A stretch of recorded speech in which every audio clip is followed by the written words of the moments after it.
इस खबर का अहवाल जानने के लिए देखते हैं इकबाल सवाती की ये रिपोर्ट। बिस्मिल्लाहिर्रहमानिर्रहीम।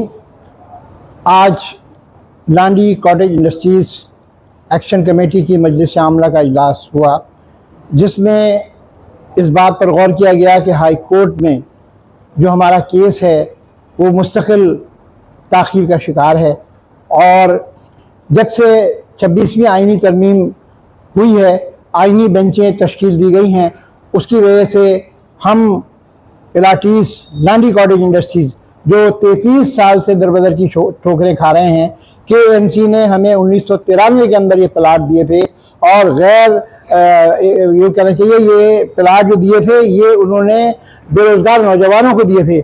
आज वो बेरोज़गार नौजवान जो है वो बुढ़ापे के अंदर कदम रख चुके हैं, बहुत से लोग इस दुनिया से चले गए हैं और बहुत से जो है वो कब्र में पैर लटकाए हुए हैं। लेकिन अदालतें जो इंसाफ का घर हुआ करती थी वो हमें इंसाफ देने में जो है मजबूर नज़र आ रही हैं और हमारे लांडी कॉटेज इंडस्ट्रीज केस की समाज जो है आइनी बेंच के अंदर सिंध हाई कोर्ट के अंदर 11 महीने से ताख़ीर का शिकार है। हम इस मीटिंग के ज़रिए से और इस मीडिया के ज़रिए से chief justice high court Sindh high court जनाब जस्टिस राजपूत साहब ज़फ़र राजपूत साहब से ये अपील करना चाहते हैं कि खुदारा इस इंसाफ के घर को गरीबों के लिए खोल लीजिए, लांडी कॉटेज इंडस्ट्रीज के केस की समाप्त करिए, हमें इंसाफ दीजिए। हम 33 साल से इंसाफ के लिए दर बदर की ठोकरें खा रहे हैं, KMC के दफातर के चक्कर काट रहे हैं, रेवेन्यू बोर्ड के दफातर के चक्कर काट रहे हैं। अब जस्टिस सलाउद्दीन पवार साहब ने कमेटी बनाई थी,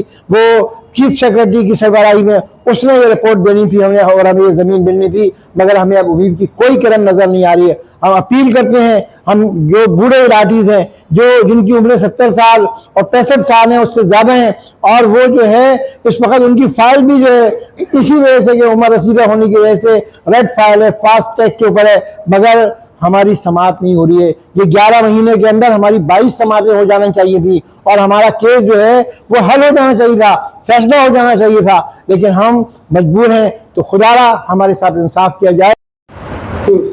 मैं आपसे अर्ज करना चाह रहा हूँ कि ये जो हमारा मिशन है लांडी कॉटेज इंडस्ट्री को बहाल कराने का, उसके लिए हम अदालती तौर पर भी जद्दोजहद कर रहे हैं और दूसरे तरह भी इस्तेमाल कर रहे हैं। लेकिन अफसोस की बात यह है कि हमारे 11 महीने से पेशी नहीं हुई है।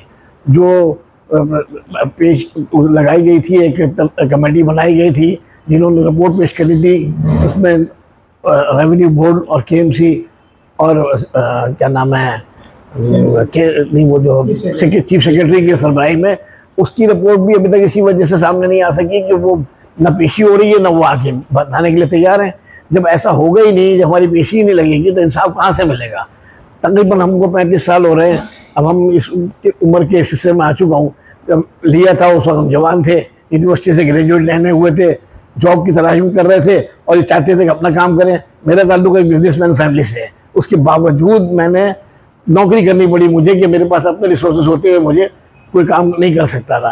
तो मैं फिर मजबूरन मुझे नौकरी करना पड़ा। आज मैं रिटायर हो गया हूँ कंपनी से। रिटायर होने के बाद भी इस प्लॉट का इंतज़ार कर रहा हूँ। एक अफसोस की बात है, पाकिस्तान का निज़ाम ऐसा लगता है कि मफलूज हुआ है, कोई इंसाफ देने के लिए तैयार नहीं है। इंसाफ लेने के लिए लोग दर बदर की ठोकरें खा रहे हैं और कहीं से कोई इंसाफ नहीं मिल रहा। देखते रहे रोड रिपोर्टर 72 अल्लाह ने की बात।